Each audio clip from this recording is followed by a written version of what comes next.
This is not a drill. I repeat, this is not a drill. Do not be afraid. We are now in control of what you hear. 1, 2, 3, testing. A journey to the far reaches of knowledge and the unknown. I can't believe I just saw that. From aliens to angels, conspiracies to cover-ups. One soul and preeminent power. From extraterrestrials to exposing the truth. I'll try to explain as much as I can. You're listening to Planet X. You're listening to Planet X. Planet X.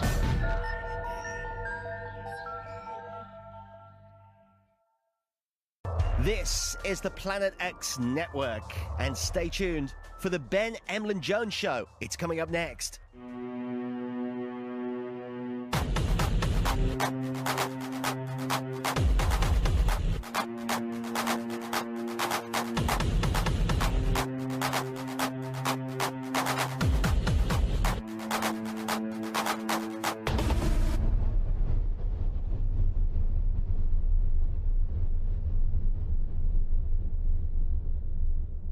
Welcome to the Ben Emlyn-Jones Show on Planet X Radio. Tune in for all the latest news, views and reviews from the world of government cover-ups, ghosts, UFOs, hospital porters, paranormal investigation, hidden knowledge, forbidden history and archaeology, chemtrails and more hospital porters.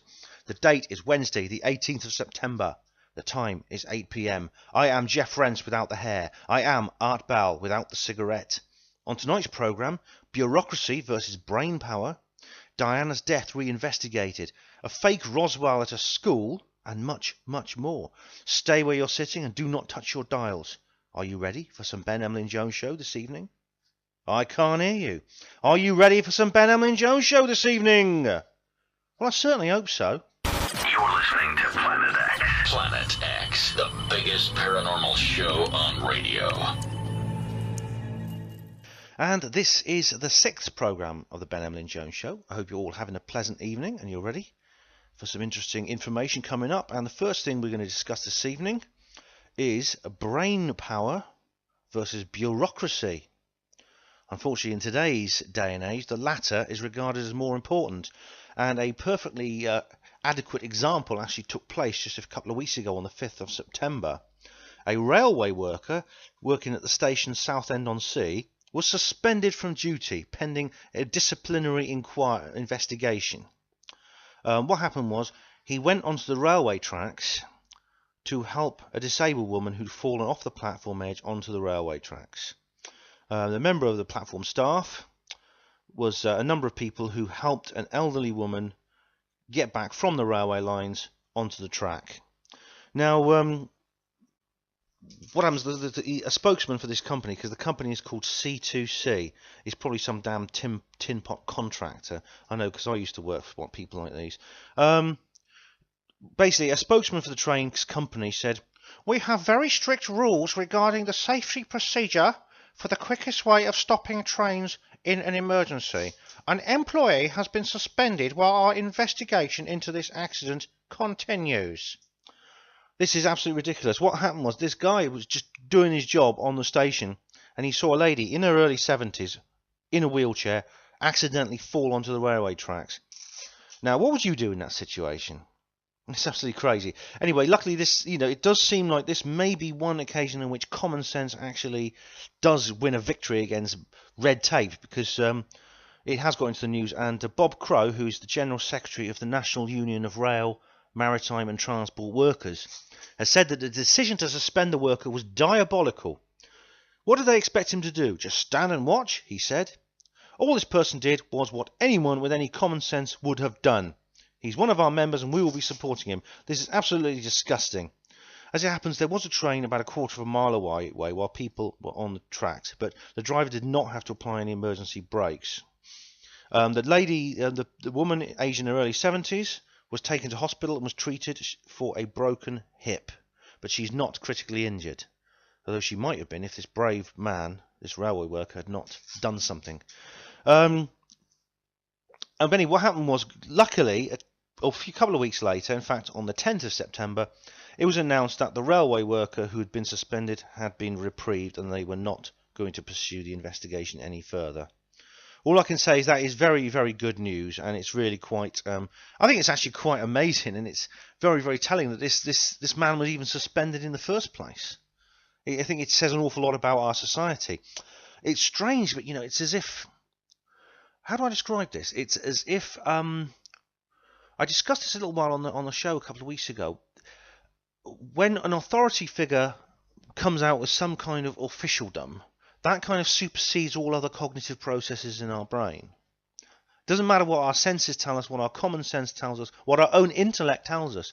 As soon as some authority figure comes out with some kind of form which has been signed in triplicate, or some official document, so it's suddenly, all right, oh yeah, I was wrong and you were right. Even if what is in that official document completely contradicts everything we know to be common sense and any kind of intelligent assessment of the situation. And I mean, you hear this all the time, don't you? Our policy is, or proper procedure, or by the book. I mean, these phrases are almost like they're almost the foundation of everything that seems to go on in this world. And I mean, I can think of another good example. I watched a great film a few weeks ago called Flight Plan. It's a German film, actually, and it's in English, and the star of the program, the main heroine, is someone with the name of Kyle Pratt. A rather unfortunate name, but she's played by Jodie Foster. What happens is she gets on a plane with her 6-year-old daughter, and they're just sitting down, enjoying the flight, and then she drops off to sleep. It's an ordinary flight, as people do on long-haul flights. The mother, she falls asleep, Kyle. She wakes up and finds her daughter's gone, and she looks around thinking, oh, she's gone off to play somewhere. And she can't find her anywhere. And she goes up and down the plane. She calls the stewardesses, and the stewardesses search the plane. They can't find her, and it's really weird because, I mean, where can you run to on a plane? And eventually the captain comes down, and he checks something strange happens. He comes down, and he goes up to Kyle, and it gets a bit Alfred Hitchcock at this point because he says to her, Ms. Pratt, I'm afraid your daughter's not on the plane. She's not on the flight manifest. You got onto this plane by yourself, according to this paperwork we have, which is the flight manifest of all the passengers. And she can't believe it. I mean, because she thinks this is really absurd. But what happens then is quite scary, because all the stewardesses say, we don't remember seeing your daughter either, right? And what's more, all the people sitting in the seats around her, who, even including people whose children were playing with Kyle's daughter, then they turn around and say, well, I don't remember seeing her. And eventually Kyle begins to doubt her own sanity, and even she begins to believe that she's imagined the whole thing and her daughter did not get on the plane with her. Now that's quite a scary situation. What's scary about the film is that as soon as a figure of authority, i.e. the captain of the aircraft, comes down, and as soon as this figure of authority produces a piece of some kind of rules and regulations, suddenly everything else that people know and everything else that people's own cognition and own intelligence has told them is immediately relegated to second place in front of that policy and procedure. And I mean, there's many other examples. I mean, I was getting on the bus the other day. Well, actually, it was a couple of months ago. I mean, the other day in a kind of descriptive sense. I was getting on this bus, and it was just before 8 a.m. in the morning. I got on the bus, and there was an old lady behind me who got on after me. And she showed her bus pass to the driver. The driver said, I'm sorry, I can't accept this. You're going to have to pay full fare. And she says, what? But this is a bus pass. And he says, yes, I know, but it's only valid after 8 a.m. in the morning. And she says, it is 8 a.m. And she shows him her watch. And he says, I'm sorry, it's actually 1 minute to 8 right now. And she says, well, what? Come on, it's just 1 minute. What difference does that make? He says, look, he says, I could lose my job if I let you on with that bus pass. And I thought to myself, it's actually true. He could lose his job for the sake of 1 damn minute. And it's really quite scary to contemplate that this is what the world has become, where rules, where doing things by the book has become so tight, so tightly bound, that it's so inflexible that there's no room for anything else. I don't know it's really, really quite worrying. Now, there's a good joke, actually. It's a joke of the hangman. I don't know if you've heard it before. I think it actually dates back to Dick Emery, but it was used in Richard Curtis's Blackadder 2, which is a really, really funny comedy series, right? It concerns an executioner, a hangman, and his name's John, and he's up late one night. He's filling out these death warrants, these execution orders, because in the morning he's got to hang a few people. And he's very tired, he's very sleepy, he's having trouble concentrating. So he accidentally signs his own name in the box where the death row prisoner's name is meant to go, instead of on the dotted line at the bottom where the executioner usually signs. In the morning, he's woken up by the police breaking down his door. They drag him out. They drag him out of his house. They take him away to the prison, and his fellow hangmen tie him up, put a noose around his neck, and stick him on the gallows. And all this time, John is protesting. He's protesting to his fellow executioners. He's saying, "Come on, guys, look, it's me. You can't be seriously wanting to do this. Can't you see that you're hanging the wrong man?" And his colleagues reply, "Look, I'm sorry, John, we hear what you're saying, we understand what you're saying, but you see, we're not hanging the wrong man, we're hanging the right man, and we've got the paper to prove it." This pathological fixation on rules and regulations and paperwork is I think, is a very, very dangerous element of our society. It's something we need to overcome. We need to stand up to it, no matter what the odds against us. We need to resist. So I would say to the bus driver, I would say, you've got to try and fight this. I know no one wants to lose their job, but if we don't stand up to this, it's going to get worse and worse and worse. And there's a brilliant film actually by Terry Gilliam called Brazil. It's Terry Gilliam's finest film, I think, with the possible exception of The Fisher King, but that's a story for another time. Anyway, it's a kind of black comedy about a future world, a kind of 1984 style Big Brother society, where everything is controlled by rules and regulations to the point of obsession. And in fact, the main storyline comes from the fact that one of the characters is mistaken for somebody else, and it's mistaken simply for a single misprint on a documentation, government documentation, which means he gets arrested and executed when someone else doesn't. I really do recommend you go and watch the film Brazil. I think it's on YouTube now. Stars Bob Hoskins, Robert De Niro. It's really, really, really funny, really funny and satirical, pitch black satirical wit. I love films like that. From aliens to angels, conspiracies to cover-ups, this is Planet X. Right, now, there have been several conspiracy theories that have been proven true over the years. In fact, two of them were proven true last year, and one of those was the Hillsborough disaster, in which basically the local authorities were found guilty of covering up the details of this terrible disaster in the Hillsborough Stadium in Sheffield in 1989, in which almost 100 people died, I think, and almost 1,000 were injured. It's the worst disaster since loss of life since World War II. Of course, the verdict was accidental death, yet really it should have been gross unlawful killing and gross negligence. But it wasn't. It was thanks to a very tireless campaign by the relatives of the victims. Now the local authorities and the police, the Football Association, have been found wanting, and they are going to be investigated. The chief constable of the police force could well actually go to jail for this, which is very encouraging. Another, of course, is Jimmy Savile. Jimmy Savile, actually, accusations against Jimmy Savile's conduct were first published, guess where? In one of David Icke's books, in, I think, long ago, 1998, I think, whenever he wrote And the Truth Shall Set You Free. Did anyone listen to him at the time? No. Is anyone thanking him 14 years later when Jimmy Savile is finally exposed? No. Jimmy Savile was rescued by the grave, of course. If people had listened to David all those years ago, we might have actually had the satisfaction of seeing Savile in jail. But of course, that's another conspiracy theory proven true.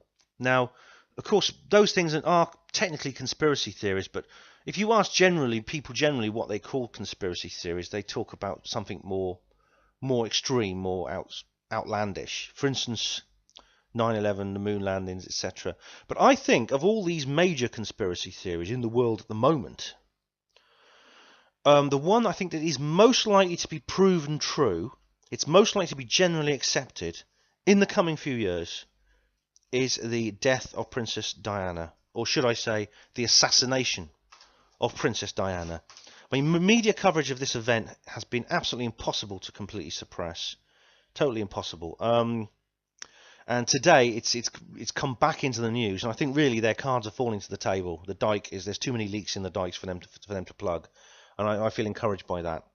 It shows that there is now evidence being released through contacts in the British Special Forces organisation, the SAS. This is that murder suspicions were actually circulating within that organisation endemically for many, many years. In fact, the wife of an SAS officer reported this to the police. Now, there's a guy called John King, I think he might have been on this on Planet X at some point. He's a very good guy. He's investigated Princess Diana's death thoroughly, and he's interviewed the ex-Special Forces officer and polar explorer Sir Ranulph Fiennes. He's very, very well known for trekking across Antarctica and the North Pole, etc., etc. But he used to be a Special Forces officer. What Fiennes revealed was that the UK government has a contingency plan for killing people by sabotaging their cars in tunnels. It would use a method known as Boston Breaks. This is a nickname in the Special Forces community, but it refers to somebody sneaking into somebody's garage and planting a small explosive device on the car's axle.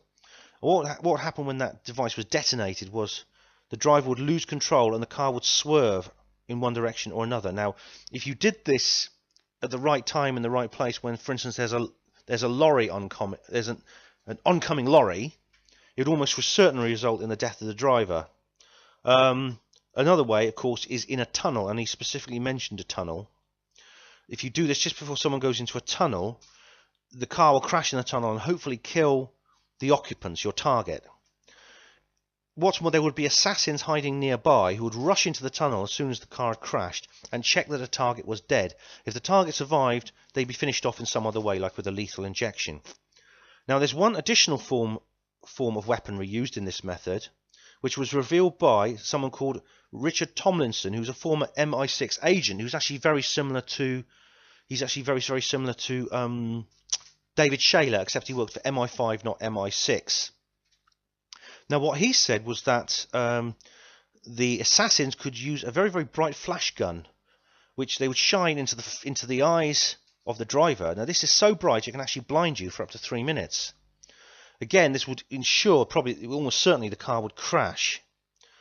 Now, this allegation has been dismissed at various inquests, but of course, there's never really been a proper inquest into the death of Princess Diana. These dismissals were done in completely separate court cases.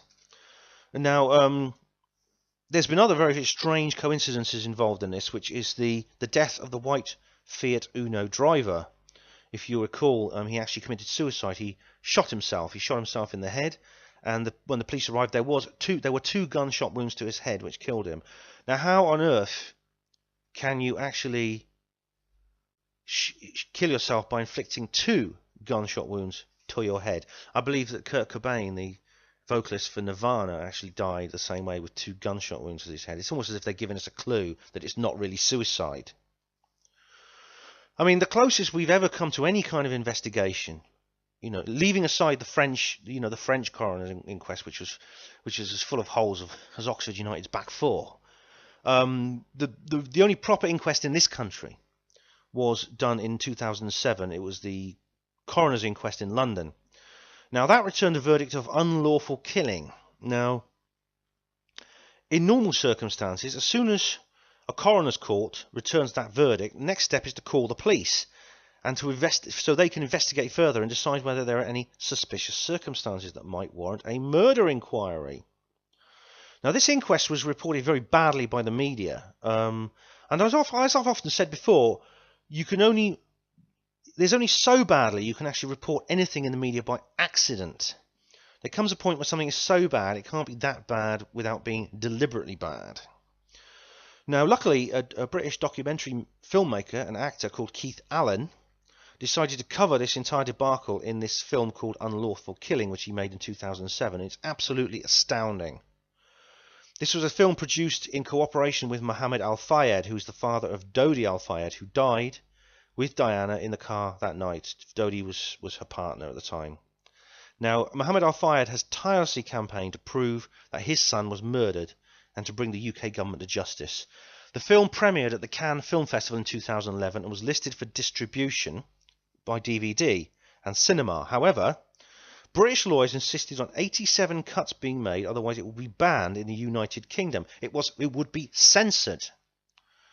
Keith Allen refused, and so it is banned. This film has been added to the banned list, as the leader Adam Sutler said in V for Vendetta, the film. It has been censored. You can't get it in this country by law. Now, what I'd like to be able to do, of course, is to like give you some kind of link in the show notes, which is a bootleg video site showing the film, because there are a few around. But there's no point, because any link I provide will go dead very quickly. They only last a couple of hours and they're gone. So what I recommend you do is just search for it with the words "unlawful killing Diana," and you should come up with it somewhere if you keep looking.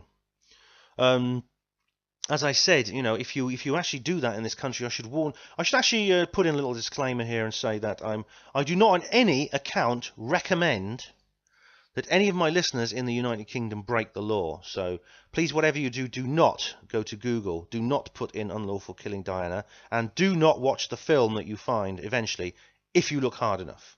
Is that understood? Good. Right, now, I personally remember the night Diana died very well indeed. I was on a night shift at my hospital, and what happened was it came through in A&E. You know, they said, get down to A&E because there's a TV set in their restroom. We all went down there and we were crowded around the TV set, doctors, nurses, everyone else. And one thing I recall very well is that the doctors and nurses who were trained accident and emergency practitioners kept saying again and again, "Why is she still in the tunnel? What's going on? Why haven't they moved us from the scene to the hospital? Why is she still in that tunnel after all this time?" So you see, suspicions were raised by people who know how these things work, straight away from day one. I remember we got a call through from the trust director to go outside and lower the hospital flag to half-mast. And then a few minutes later, her death was formally announced on the news. Get in touch with Planet X. Call, text, email, find us on Facebook. There's lots more coming up this evening on the Ben Emlyn-Jones Show on Planet X Live. Later on, we're going to have space weather, some more interesting news stories. But first of all, you are not going to believe this. This was a news headline in a local York newspaper called The Press. Children investigate a spaceship crash at York Primary School. Pupils arriving at a York Primary School today had a close encounter when they found that an alien craft crash-landed in their playground. Youngsters starting their day at the Clifton Withdrawal School this morning were met by police tape, a NASA investigation unit, and a small silver saucer-shaped craft billowing smoke and resting on the grass by the main entrance to the school. These scenes were part of an elaborate stunt arranged as part of a day-long exercise to test the youngsters' investigative skills and to fuel their imaginations as part of a school-wide topic looking at space, the head teacher, Mr. Chris Wigley, said. The craft was made by 3 teaching assistants, and it involved the local police and the press newspaper coming along to investigate and report on the crash. A BBC cameraman and a BBC presenter came along as well. I mean, this is just... I don't know quite what to make of this, actually. It's really quite... drama pupils from nearby Cannon Lee Secondary School were drafted in to play the parts of NASA staff and eyewitnesses. Now, they were like dressed up in white chemical suits and things like that, like you see in the Roswell movies and things like that. It's really quite strange. I mean, the kids don't seem to have been terribly disturbed by what was going on. I assume they knew what it was all about, but it's a very, very peculiar thing. It's just a very, very peculiar kind of situation. And you might wonder what on earth has gone through their heads. Now, I first heard about this when I watched the Basis 30 movie by Miles Johnston, which features an interview with Kathy Morgan, who is a mind control researcher. What's Kathy said in this interview was that her own grandchild was one of the youngsters affected by what appears to be this fake Roswell. Now, if the children had been a few years older, I might have been less concerned, but this is actually a primary school with children aged 5 to 9, and this is rather a peculiar kind of school pageant, really, when you think about it. Now, I went to the school's own website. It's the It's the Rawlings. What's it called again? Oh, it's the excuse me a moment. Yeah, I went to the school website, the Clifton with Rawcliffe School in York, and there was a page. It's on their headlines in terms of the latest news. It was about alien invasions at their school. Now, it's actually on their website news. There's this homepage here, and then you go to this alien invasion with 3 question marks. Read more. So I go to the page, and funny thing is though, I mean, it just says alien invasion question marks. The children are having a fantastic time investigating the mystery and trying to work out the secret code that has been left in the spaceship by the aliens. Now, you look down, it's a completely blank page apart from that, and you go to the very bottom, and there's an error message. An error occurred on the server when processing the URL. Please contact the system administrator. So you can't even actually access the page on the school's own website where they talk about this, which is rather peculiar. When they publish their own page about the event, and then they don't let people see it, which is very, very strange. Now, there's several possibilities that come to mind here, and I don't know what you think of it. Please let me know if you have any ideas about what's going on here, because I'm a bit baffled, quite frankly. But it's possible that the teachers at the school are kind of on our side. They have an interest in UFOs and have an understanding of exopolitics, and they want to pass that information on to the pupils very subtly and cleverly without getting into trouble, because if this is the case, I presume they did it without the consent of the local education authority. Now, if they have an enduring interest in all things extraterrestrial, it's possible they're listening to the Ben Emlyn-Jones Show right now, in which case, teachers, well done. Good work. I do hope you don't get any repercussions from this. But there is another possibility that something else is going on that is sanctioned by the government authorities, but has some kind of psychological purpose.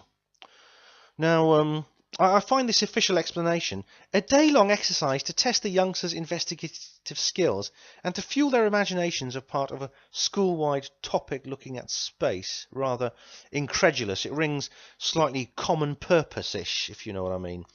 I think, I mean, the interesting part is that when word of the crash gets out, of course, the local press and the BBC comes along. Presumably the police must have known about it, perhaps the military. Because, I mean, the thing about it is, Roswell's, that is, you know, Roswell is actually, of course, it's a city in New Mexico, USA, where the famous Roswell incident of 1947 took place. But in years since then, it's virtually become a common noun for any very significant UFO event in which a large amount of decisive physical evidence is left behind, like a crashed spacecraft, alien bodies, and then that this evidence is secretly salvaged by the government and covered up. Now, it's only a matter of time before the Oxford English Dictionary actually adds the word Roswell to its list under that definition. The question is, why would a British state primary school make its children go through a staged UFO crash retrieval? What message are they trying to give them? What message are they trying to give us? I mean, I'll ask Kathy about it and see what she says. I'll let you know what she says. I don't know if it's any connection with the kind of Carol Rosin, if you remember this lady who went to the Disclosure Project witness testimony. She said that she'd worked with Werner von Braun, who had told her that he predicted he was the Nazi scientist who was brought over to America by Operation Paperclip, who then went on to design the Apollo spacecraft, the Apollo program that took people to the moon, or may not have done. I know not everyone agrees with that. I don't, but that's a story for another time. Anyway, Werner von Braun did design these rockets that went up into space, took these astronauts into space. And she said that he predicted the Cold War. He then said that after the Cold War would eventually end and the communists would be defeated, after that terrorists would become the big bad guys that everyone would have to focus their fear and anger at. And he said after that it would be asteroids from space. Rocks falling from space. And then he said the last card would be alien invasion, actually extraterrestrials coming from space. And he said to Carol Rosin, "You will stop the weaponization of space," because the idea is that this perceived threat, even if it's not real, would be used by the government as an excuse to put weaponry up there. And as Bryce Zabel said once in his address at a lecture in 2011, the government, would, if it ever brings out disclosure, it would have to. It's possible that these extraterrestrials are actually evil, are actually bad, in which case we'd have to forgive the government for keeping it secret all these years and get behind them to protect our planet. And I was actually in the audience of that lecture, and I asked Bryce, I put my hand up and I says, is it possible the government will tell us the aliens are evil, even if they're not, just to let themselves off that hook? And that's something to consider.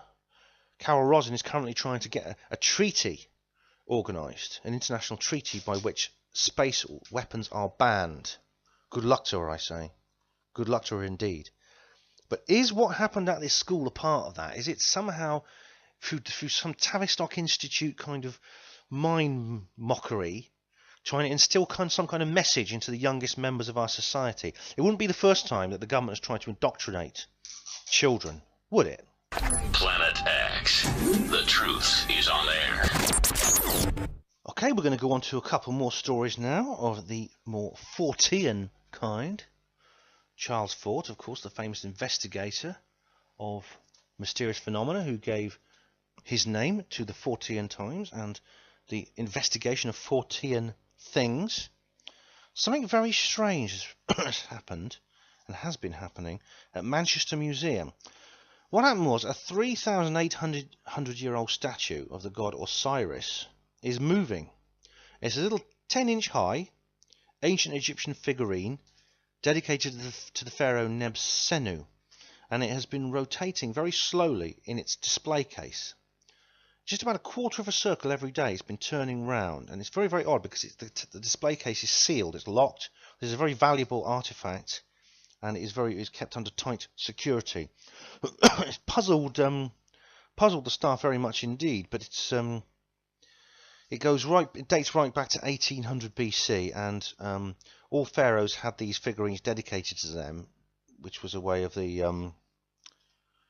making sure that it's to do with the Egyptian concept of spirituality and the soul, things like this.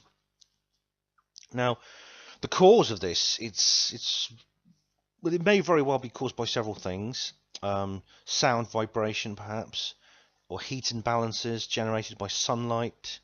Because the figurine only spins during the daytime; it stops at night time. It's spinning so slowly you can't see it, about a quarter of a circle every day.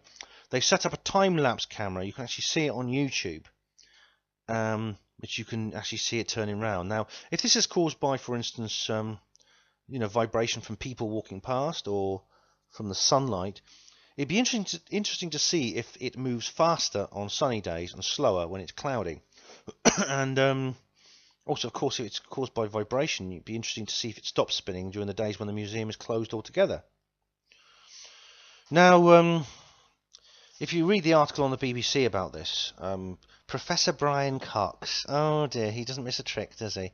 Professor Brian Cox has wasted no time at all in getting down to his new job as token media skeptic. And he brought it up deliberately to say this. He didn't go as far as to call people who believe in the statues caused by someone else knobbers or twats, but I'm sure he will, because he likes calling people these names.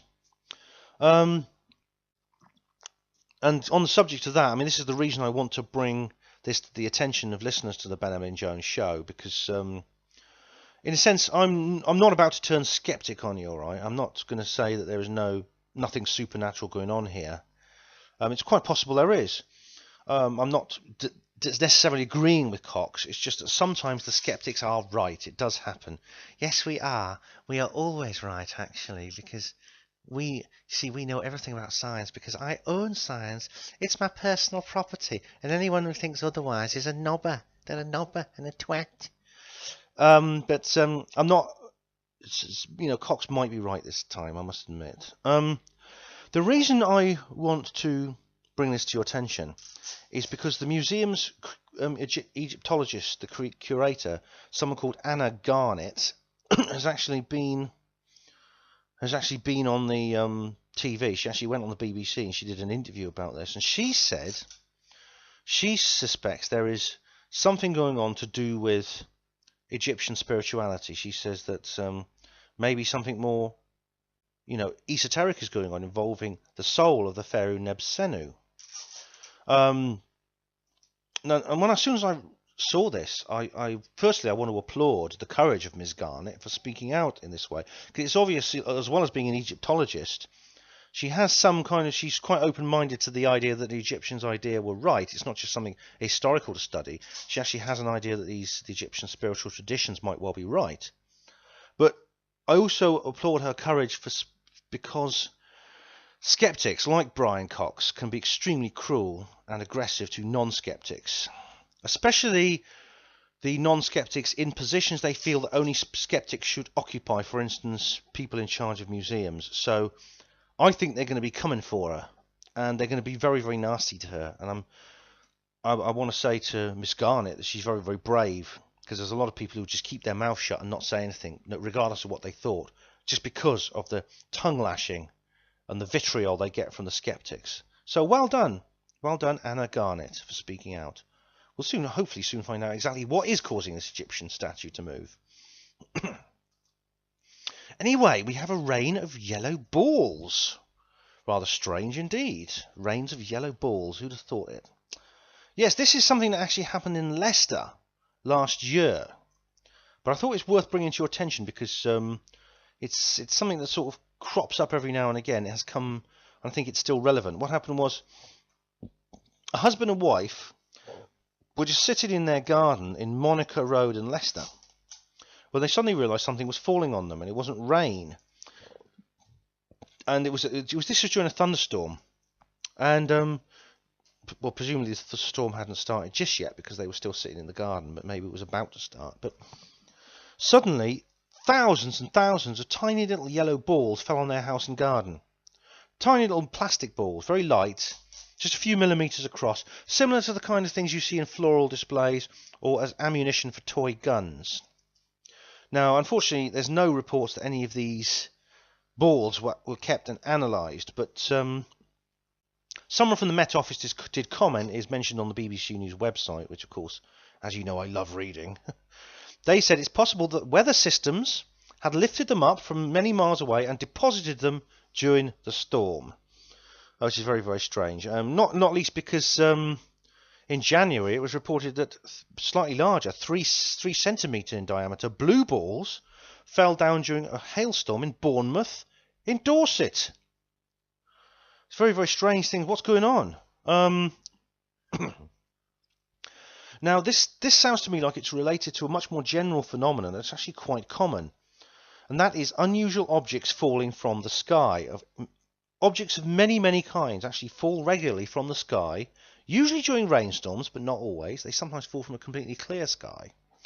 And they fall onto the ground, and they're things that shouldn't be normally falling. These things include not just little yellow plastic balls, but apples. A rain of apples fell on a house in Coventry a couple of years ago, I think in 2010. Fish, frogs, nuts, berries, fruit, and even the proverbial cats and dogs have been reported to tumble out of the heavens, and no one knows from where. Charles Fort wrote a book called Low, all about this. Now, there's many attempts to many attempted theories to explain what's going on here. None of these theories make sense. The idea that the Met Office guy actually proposed in the news story that I used as the source for this program was that the objects were sucked up by tornadoes. They were sucked into the air, carried high into the sky, and then dumped on the land later on. Of course, tornadoes do suck things up, and they do drop them a long way away. There's cars, lorries. There was a piano once sucked. I've seen pictures of a piano sucked up by a tornado and dumped a few miles away, from high up in the sky, smashed to pieces. But this doesn't explain why the animals are still alive when they land. Even fish are still alive. They're just flapping around like they've just come out of the sea. In fact, when one of them fell, some of them fell down, I forgot where it was, but some fish fell on a town somewhere in Britain a few years ago. Some people actually picked them up and took them home and cooked them and ate them. They were perfectly fresh, perfectly edible. Not only that, but fruits and nuts come forth, which are ripe and in perfect condition.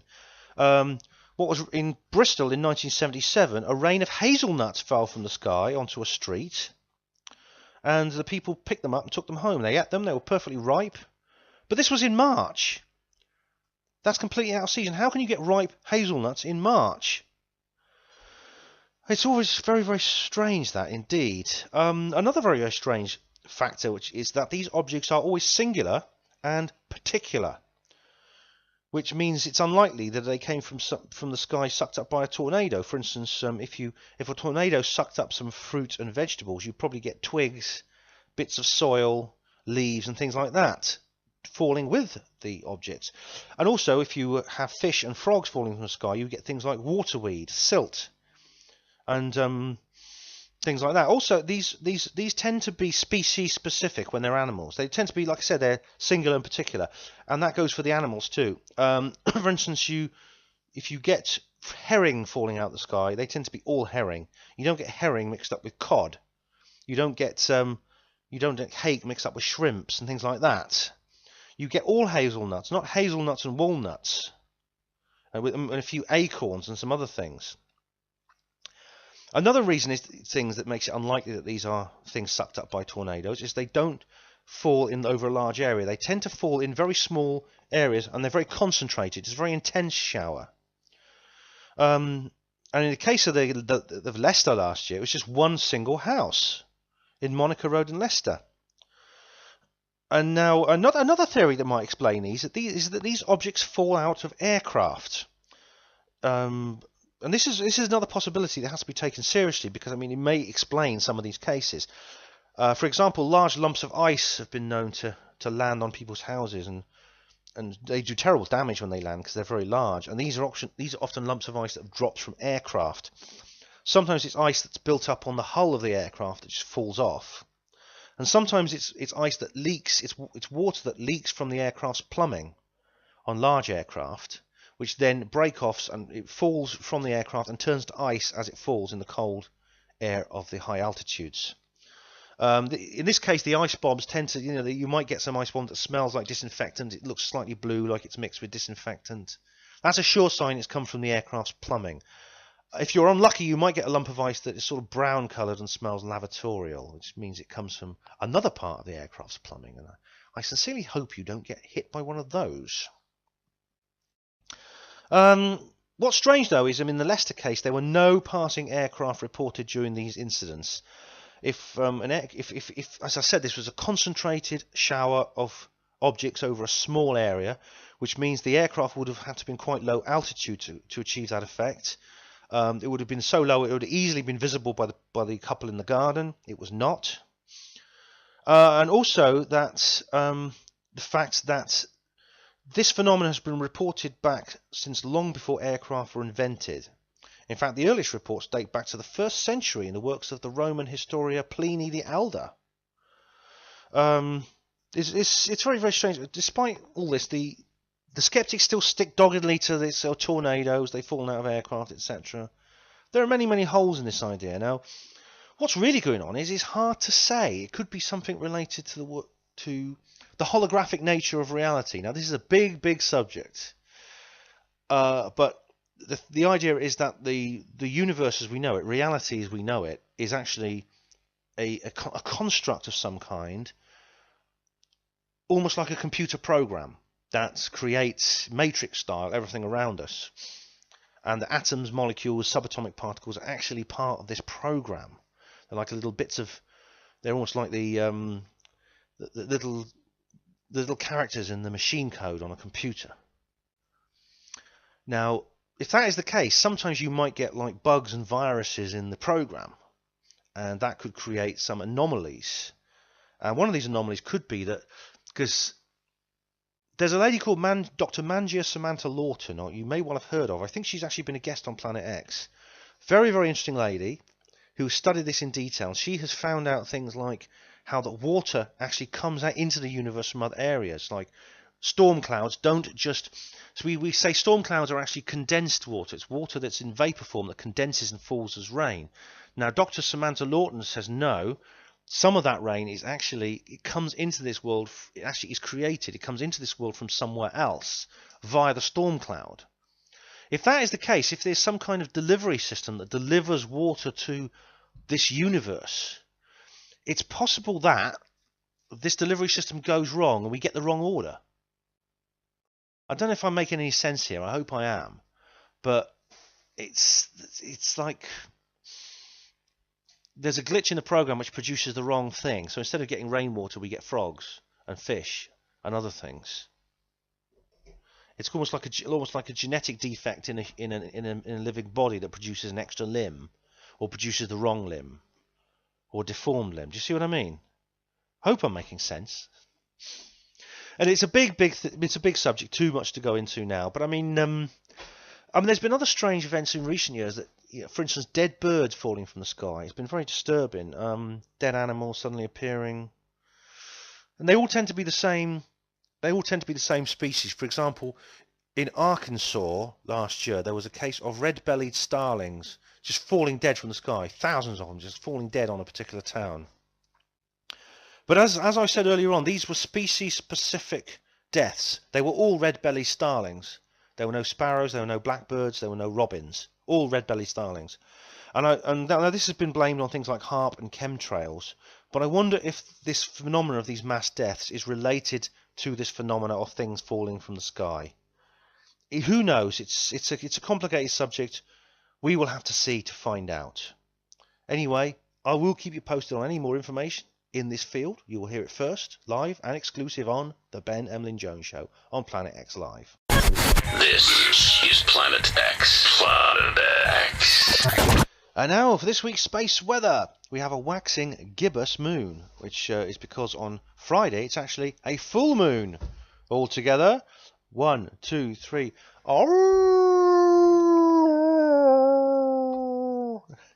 It's actually, this full moon is actually called a harvest moon. Now, the harvest moon is when the full moon falls the closest to the northern autumnal equinox, which is the beginning of the northern autumn, of course. Now, this year, 2013, the full moon is actually on September the 19th. That's this Friday. It actually, the total fullness is actually the night of September the 18th to the 19th if you're in North America, actually. While the equinox actually follows just afterwards on September the 21st. Now, this coincidence is interesting because it sets for a nice sort of display. We have a full moon that's very, very close to the solstice. Now, the reason this is called the harvest moon is in the days before we had artificial lights and tractors with headlights, farmers who were bringing in the harvest had to rely on moonlight to help them because it was such a busy time of year for them. They often had to work very, very late, long after sundown. So a good moonlight became an essential part of bringing in the harvest. And if you had a good, bright moon, you could do a lot more work much later in the evening.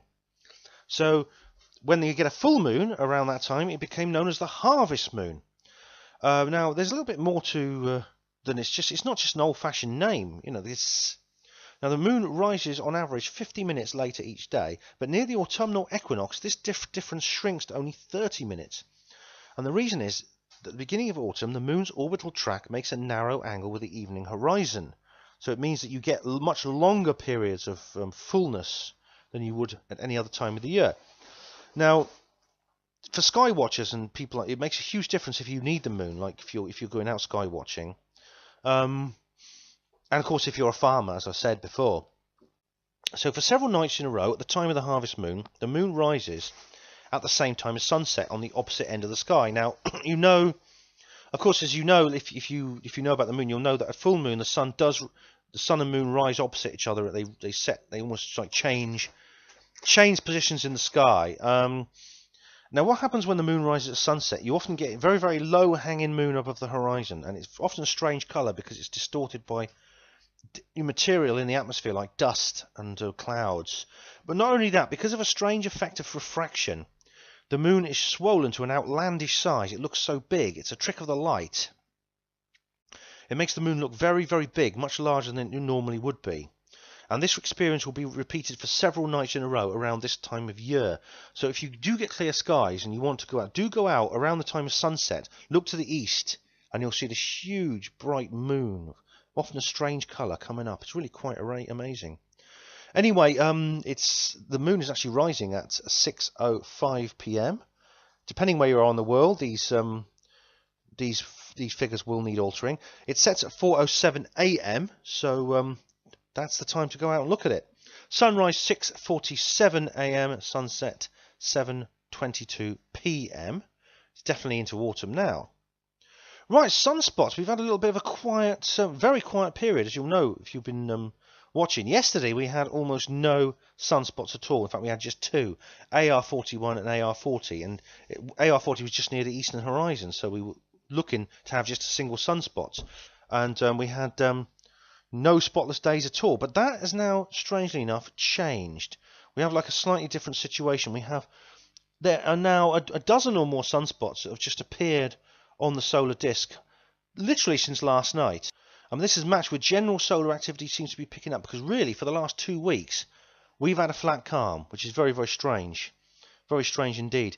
You see, what we have, you see, this this is supposed to be the year of the solar maximum, with lots of flares and sunspots, and the NASA observatories have actually shown that the sun's magnetic field is poised to flip, which is a sign that the solar maximum has arrived. Yet solar activity has been so low quite recently, and there's been a theory that this particular solar max is this double peaked one with like a trough in the middle, and the idea is that we were in the trough between the peaks, which didn't really hold water, because we were getting to the point where really the second peak should have appeared, because we had a peak a few months ago.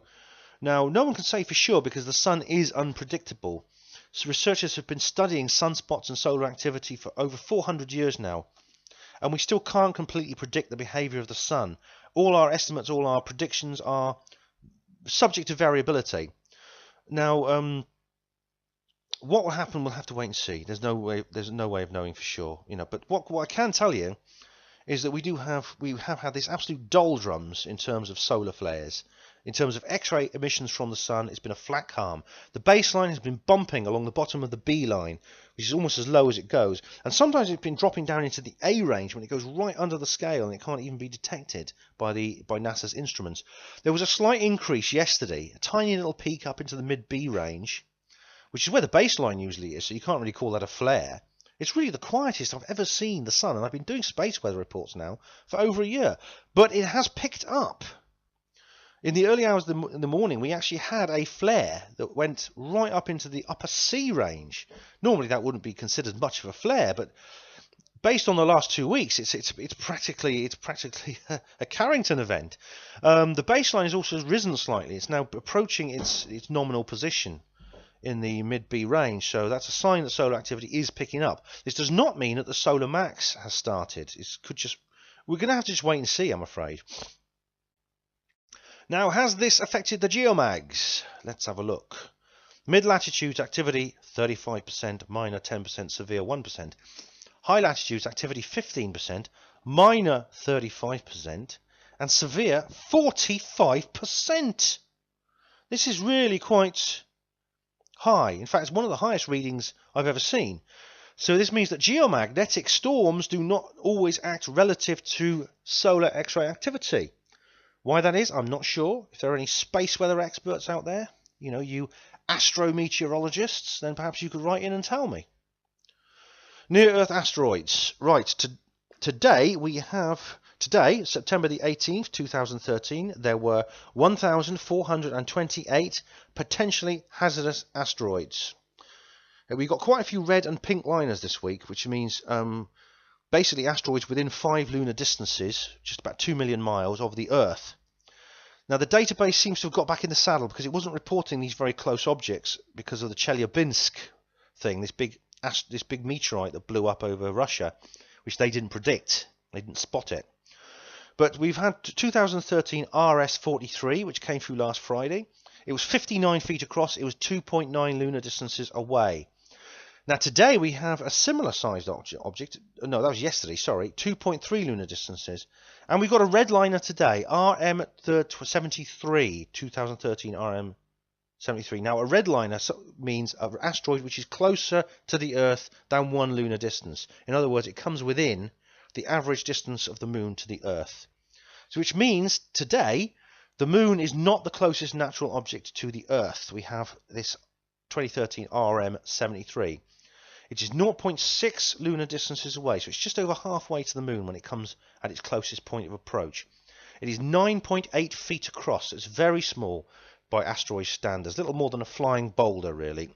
And there's nothing on the chart at all for next month currently, but this will change as new objects are discovered. But on November the 10th, we've got one of the supersized class coming through.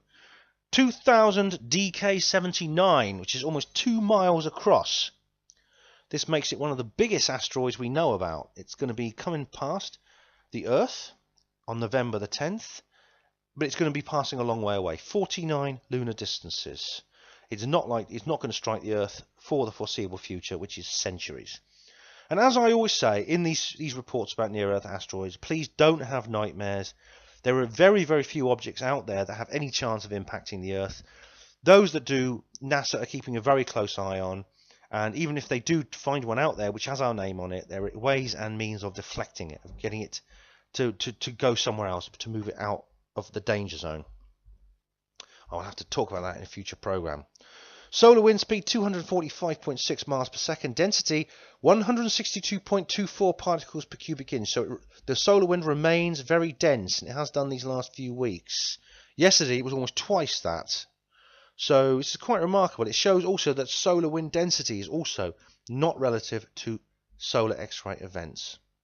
And this is this week's space weather. From aliens to angels, conspiracies to cover-ups, this is Planet X. Right, we're coming to the end now of this, Programme 6 of the Ben Emlyn-Jones Show on Wednesday, the 18th of September 2013. I do hope you've enjoyed it, and I do hope you go on to enjoy your evening. Please stay tuned after the end of this programme, because there will be more coming. All programmes on Planet X Live are broadcast on a continuous stream 24/7. Don't forget, new programmes are coming up all the time. But the Ben Emlyn-Jones Show is every Wednesday at 8 p.m, where you'll hear a brand new show from me. But also, every Tuesday at 8 p.m, you have the Tony Topping Show, where he investigates UFOs, paranormal espionage, high strangeness, and many other things. And we have quite a new member of the team, G, on Planet X, Thursday, 8 p.m. Always with some very, very interesting guests to speak to. Always very, very worth listening to. His latest one had someone called Ken Roller, who's well worth hearing, I do assure you. And don't forget, The Truth is on Air, Planet X, every Sunday, 8 p.m. A main long program, 2 hours plus, with all the time with very, very interesting guests. And don't forget, if you do miss a show and you don't want to wait for it to come around on the stream, you can always go to YouTube, Planet Xtra 105, and listen to the various podcasts on there, including the Ben Emlyn-Jones Show. You have the Breaking the Matrix with Tony Topping, where he investigates financial and political intrigue. Also, we've recently had Janine Regan Sinclair and Madeline Walker, and they're very interesting indeed. And also, we had George Galloway on the other night, who was on Tony Topping's show. He's very interesting. You can't beat a good George Galloway rant, I always say. They're always great fun. And he comes on and gives us his very, very interesting and very, very non-conformist and rebellious view on the war in Syria. Now, Janine Regan Sinclair and Madeline Walker are going to be appearing at the Probe Conference in Lytham St Anne's, Lancashire, on the 5th and 6th of October. So that, I say, is a conference well worth attending. And I tell you, the main reason for going, actually, is not to see them, but you'll see me, because I will be there. Yes, that is going to be the actual highlight of your weekend, will be you can actually meet me. Yes, I love that conference, and I am going to go this year. So do please get along to that if you can. So I do hope you've enjoyed what you've heard this evening. I've given out some disturbing information and some strange information. But do remember, there's no such thing as bad information. Knowledge is good. Ignorance, and only ignorance, is bad. Thank you for listening. You've been a wonderful audience. I have been Ben Emlyn-Jones. Good night, and God bless.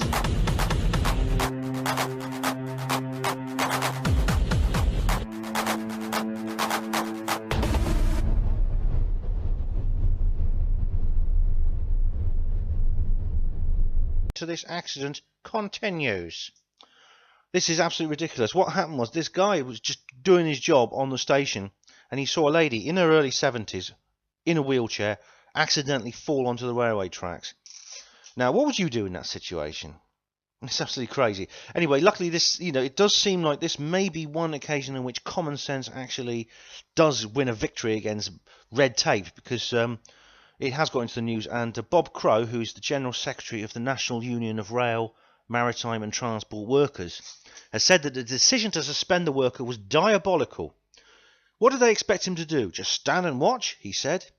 All this person did was what anyone with any common sense would have done. He's one of our members and we will be supporting him. This is absolutely disgusting.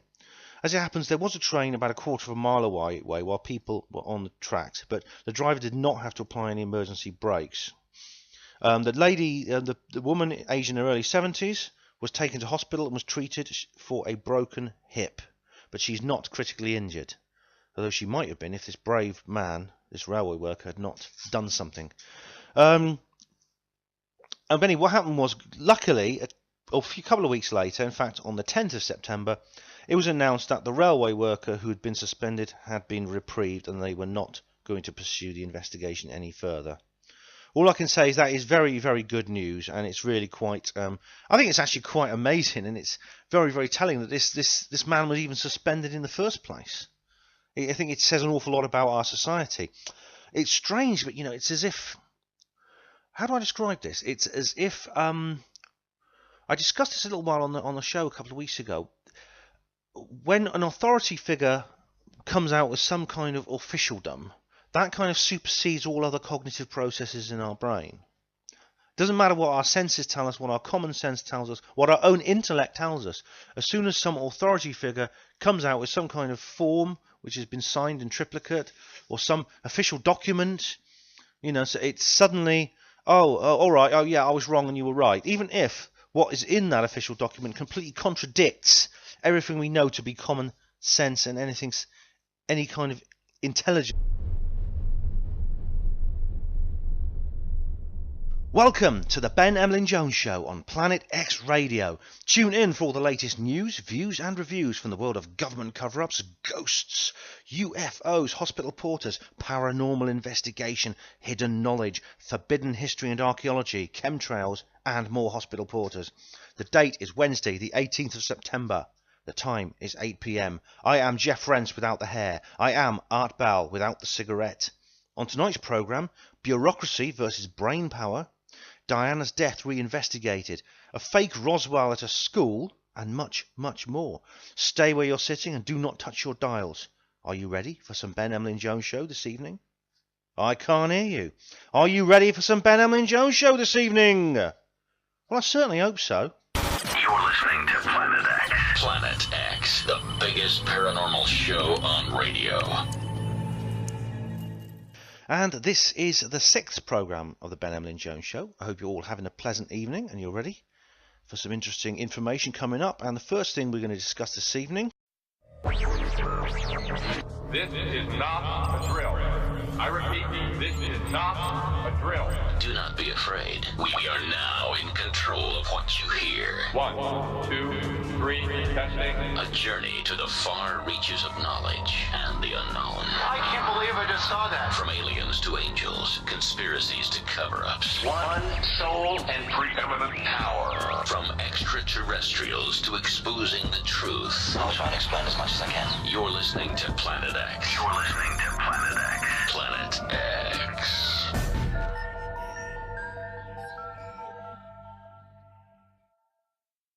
This is the Planet X Network, and stay tuned for the Ben Emlyn-Jones Show. It's coming up next.